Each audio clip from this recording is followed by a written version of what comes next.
Hello and welcome to the International Daily Roundup by People's Dispatch, where we bring you major news developments from across the world. We first begin with Russia, where yesterday the government resigned and President Vladimir Putin made a number of announcements regarding constitutional reforms. To talk more about this, we have with us Abdul. Abdul, thank you for joining us. So this comes at a very crucial time. Globally, we know the situation that Russia is in, the whole world is in. So at this point, what were the key announcements that Putin made and what is likely to be the reason for these? The two major announcements. First is the parliament, the Duma, basically will have more rights to elect the prime minister, which is not the case so far, as if now. The president nominates. Yeah, president nominates, and Duma has just the right to ratify it. Right. That's it. So this is a major change. In a way, it is a kind of a new system which is experimented. And second thing is, since now onwards, any changes in the constitution will be put for referendum. These are the two major changes which has been announced. Apart from that, there are other changes. For example, after the resignation of the Prime Minister Medvedev, he has been made the deputy of the Security Council, Russia's Security Council, which is a new post, which was not there earlier. And these are the major changes which has been announced. Right.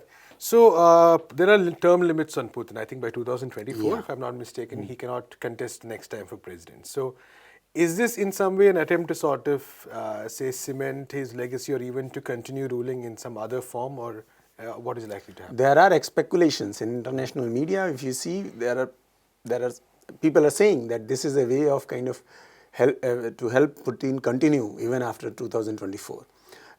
Constitutionally, he can't do it. So, of course, they are saying that he is devising new forms. For example, he might become prime minister because the post of prime minister is becoming more stronger. Right.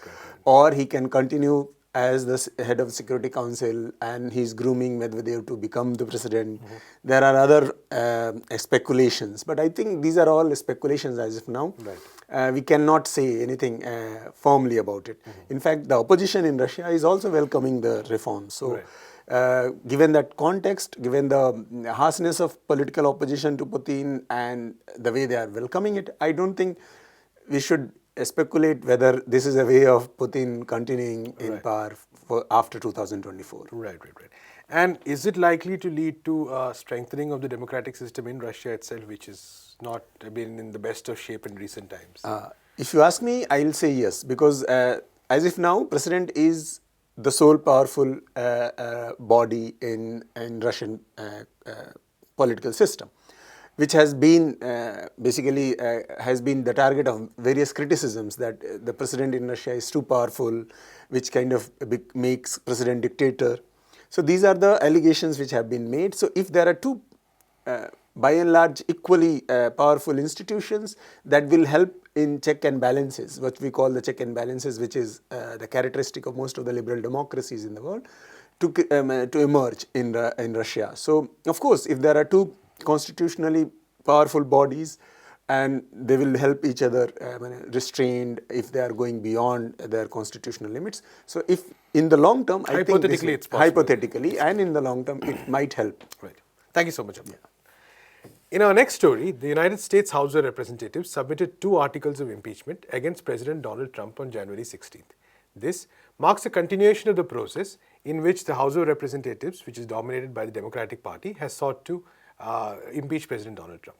The articles were passed on clear party lines as almost all Democratic House members voted in favor, while all the Republicans voted against it. The submission will initiate the impeachment trial in the Senate, where Trump's Republican Party holds a slim majority.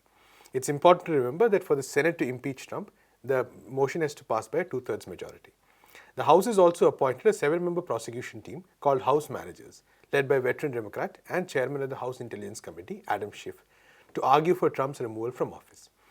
While President Trump stands impeached, removing him from office will require a conviction in the Senate, which will require the support of 67 senators. The trial will be a much longer process than the 15-hour impeachment process in the House and can go on for weeks, maybe even months. As the Congress is pretty much divided along party lines on the matter, the prosecutors have an uphill task to get a conviction, which is next to impossible in the Senate. The Senate will have to decide if the trial should be a mere courtesy to fulfill a requirement before acquitting the president, or a proper civil and criminal trial. President Trump has been accused of abuse of power for using the office of the president to pressure a foreign nation into interfering with US elections, and for obstruction of Congress for directing the officials of his government to not cooperate with the House inquiry. That's all we have in this episode of the International Daily Roundup. To know more about these stories, visit our website peoplesdispatch.org and follow us on Facebook, Twitter and Instagram. Thanks for watching.